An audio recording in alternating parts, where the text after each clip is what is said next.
As we get started today, don't forget that the first exam is up on Thursday, so we're coming up on that. So don't forget to be preparing for that. If you have any questions or if you need to contact me or talk with me about any of the terms on the study guide, anything related to the essay questions, whatever way I can help you with, please let me know. Obviously, before the exam. At the time of the exam, there's very little I can do to help you at that point. So, whatever I can do to help you up to that. Also, keep in the back of your mind that the second reflection essay is due a week from Thursday. So, the exam this Thursday, the next Thursday is when the second paper is due. Remember, if you did not complete that first paper, you will definitely want to complete this second paper. If you have any questions about that, feel free to get in contact with me or stop by my office. Today we are finishing up with some things related to Islam, particularly in thinking about where Christianity and Islam have places of agreement, places of disagreement, how that can both provide for opportunities for conversation, discussion, but also some places where that might be prohibitive of that discussion. I want to start first with talking about some places where Christianity and Islam agree. In thinking about this, there are a couple of places that we will certainly look at, but obviously one of the places to talk about agreement is the question of God. Both Christians and Muslims take it for granted that God exists. Certainly there are doubts, people have doubts, but as far as the religion goes, there is this belief that there is a God, that God is the one who is in control of history. God is the one who is in control of the world, responsible for creation. And in both Christianity and Islam, God, as He's described, has very similar attributes. He's compassionate, He's merciful, He's a judge. But one of the questions that has been raised several times, especially in more recent years, is the question of whether Christians and Muslims worship the same God.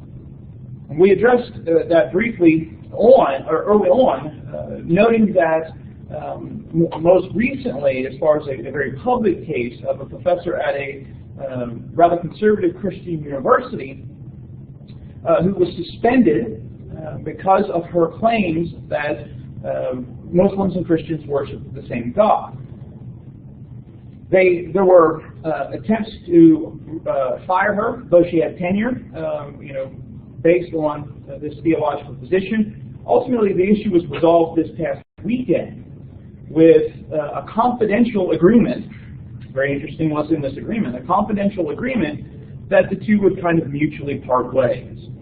It wasn't that she was fired, but that the university and Professor Hawkins are going to separate.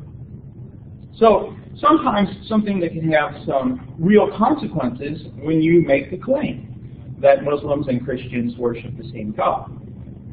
But in thinking about how we've looked at this issue, it's an important question to ask, especially as we're talking about interreligious dialogue, places of agreement, places of disagreement. So I put it to you, after the reading that you've done, after the classes that we've had together, looking at a wide variety of things related to Islam, do Christians and Muslims worship the same God?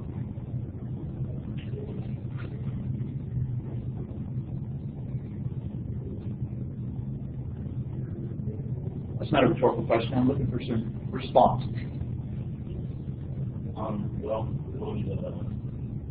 The tower thing, the tall thing, as you walk into the building, the first verse says, anyone who knows the Father will guide him. And there's Jesus other times in the Gospels. So I think if they did worship the same God, they would follow Jesus Christ and no one else, because Jesus says, I'm the way, I like there's no other path. So Okay. Other thoughts? They worship the same God, Allah. Yeah, it's important to recognize that. I mean, some people will point to that and say, oh, they worship Allah, they don't worship God. Well, you know, Christians that speak in Arabic would use Allah to refer to God speaking in Arabic. So, Allah is not necessarily God's personal name in Islam. Other thoughts? There's so much more to Christianity than just the New Testament. We have like the Old Testament to like the prophecies and everything that leads up to Christ. And if we did worship the same God, I believe there would be more in the Old Testament and the law that would point to Muhammad. Okay. How about this question? Do Christians and Jews worship the same God? Okay. Why? All right. Why else would we say that Christians and Jews worship the same God?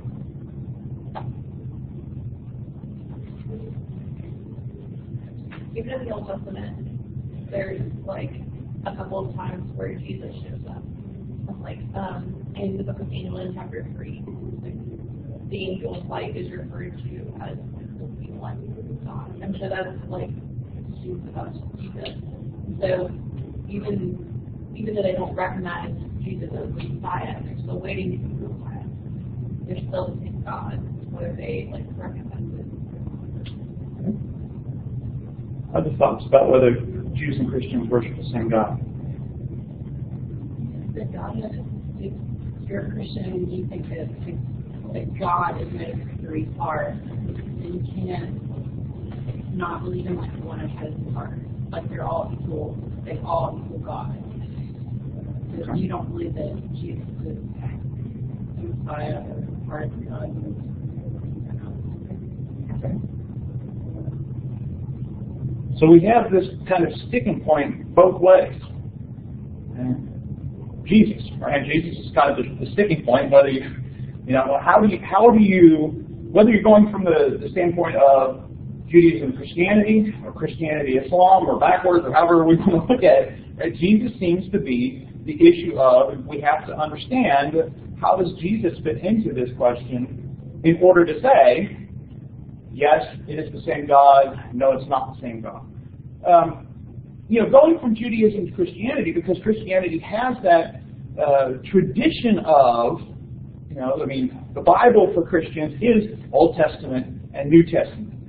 So much in the New Testament emphasizes connections with Abraham, connections with the law, connections with the prophets, especially with the so-called Messianic prophecies, right? We talk about the Messianic prophecies, these passages that point to Jesus. And so even though we would say contemporary Jews would definitely not agree with Jesus being God, there's still a connection there. So flip it around again and look at Islam. Because historically, Muslims are making the same kind of claims that Christians would make about Judaism. So historically, is it the same God?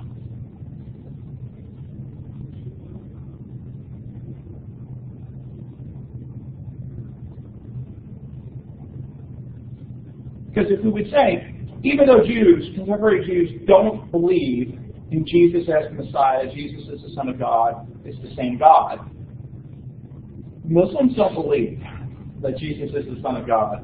Or they will sometimes use the word Messiah, but they mean something different by it than what Christians mean when we say Messiah.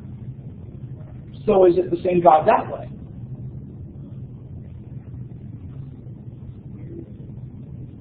Is where you're shaking your head no. Well, like even the Old Testament points to Messiah or Christ. All of their patriarchs talk about the coming of Christ. So with them, it's more a question of is Jesus the Christ? Whereas in the New Testament, there is nothing ever mentioned about Muhammad or about another prophet coming or the last prophet, but there is the their last prophet. It's assumed that salvation wasn't there. So I don't think it's the same analogy at all. Okay. So one thing that's kind of like mutually agreed on everywhere is that God is perfect and He doesn't lie, and so it would be deceptive for God to teach one thing in the Old Testament, and then follow that through the New Testament, but yet have a completely different set of teachings for Islam. If it's the same God, they should follow the same principles. And there's a lot of things that just don't match up at all. But what do we do with the claims that would be made by Jews that we've misunderstood what those prophecies in the Hebrew Bible, right? Well, they would call it that we've misunderstood what those prophecies were, and that those early Christians twisted those prophecies to make it appear that Jesus was the one that fulfilled those prophecies. That's just what you believe. Okay. So like also there are like 312 prophecies about Messiah in the Old Testament. Jesus fulfills every single one of them. But there are not a lot of prophecies about Muhammad in the New Testament. Even if Muslims have pointed out there would not be that many. But again, I don't want to say playing devil's advocate at Faulkner, but in kind of trying to push this, right? Push on this a little bit. Jesus does talk about sending other prophets. He's going to send other prophets. There are passages in the New Testament, right? I believe it's Matthew chapter 22, where he talks about, I'm going to send you prophets and teachers and scribes, some of those you will kill, some of those you will kick out of your synagogues. But it doesn't think about the last prophet. And there's so much specific importance put in Muhammad that was never mentioned in either the New or the Old Testament. And here again, just trying to be contrary, right? Because I think this is important. This is an important issue, and I'm not just trying to frustrate you. It's not just meant to be a kid going, well, why? Well, why? Why? It's just kind of meant to push us because this is a really important issue, I think. But the Jewish response to that would be that the Bible was final with the for them, 2 Chronicles, but that would include all the major minor prophets. And so the argument from the Jewish side would again be the Bible was complete. And then you have these other people claiming, no, it wasn't complete, here's something else. But we wouldn't have as much problem saying it's the same God with Judaism and Christianity. Well, like the Jews, I would say, your temple's destroyed. Like, how are you worshiping God at this point? Not to inflame, like, if you really are the way to God, then why did God let the place you told you to worship Him, to perform all these rituals, why is it not there anymore? Also, assuming Muhammad is a prophet, he can't be the prophet. Because Christ says he is the way, the truth, and the life. So even if Muhammad is a messenger of God, he can't have as much importance as the Muslims put on him. Yeah, and that's a very good point, because the Muslim response to that would be that Christians have kind of distorted the message of Jesus, right? And so at base it's an attack on inspiration, right? And your understanding of what inspiration is and how faithfully the gospel writers recorded the words of Jesus. So there's that issue, which is an important issue. But as far as this kind of thinking about this idea, I think in one sense, it's not a simple yes or no answer. In the sense of a historical connection, in the sense of that the God that Muslims talk about in their theology, it is the same God in the historical connection. Right? That the claims that they make about this God are the claims made about God in the Old Testament and the New Testament. And so historically they are connecting to them. So, but a historical argument is one thing. The theological argument, of course, is the one where it breaks down. So, in asking the question, do Christians and Muslims worship the same God, it's one of those, well, we got to define our terms first before answering. In the historical sense of they're claiming a lineage through Judaism and Christianity, yes. But the claims they make about God, especially the claims made about the identity of God and the person of God, especially as they relate to Jesus, there's quite a bit of difference. So I think that, we as Christians should say, you should respect that historical connection in that they're wanting to get to the God of Abraham, just like Jews and Christians are. But, and one of these things that we'll talk about later, the claim that we as Christians would make is that the way to that is through Jesus, and who Jesus is and represents. And so we'll talk about that later. So I think, it's a complex question. But it is reflected, the similarities, the historical connection is also reflected in some other places where there is agreement between Christians and Muslims and Jews as well.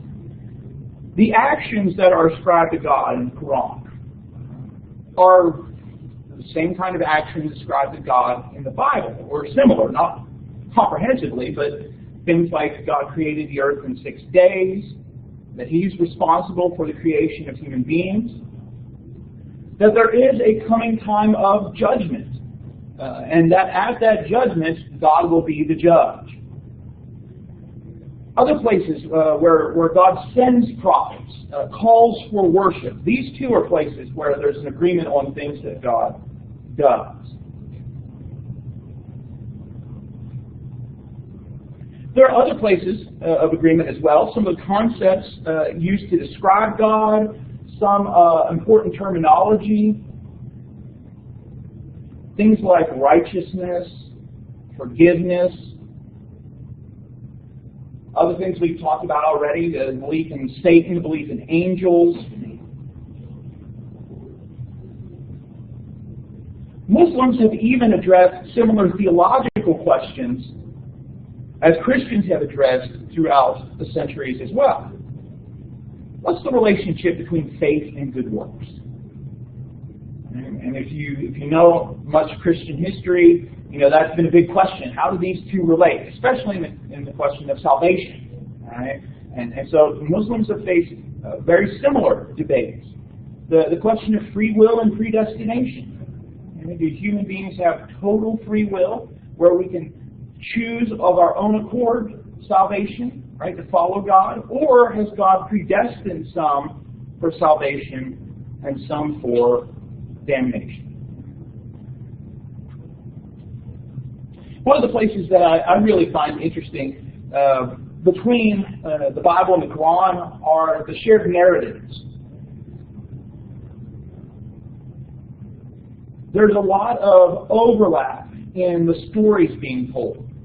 And as we mentioned before when we were talking about the Quran, a lot of the ways in which the Quran addresses some of those narratives is in a referential way. Right? It doesn't comprehensively lay out the story, but refers to it with the expectation that the audience is going to know the story of the creation of Adam, the story of Moses, narratives about David, Jonah and the great fish. All of those appear in the Quran, many of them in this kind of referential way, the expectation being, you know what I'm talking about. I want to look at two. The first being Noah and the flood, and the second, the narrative about the golden calf.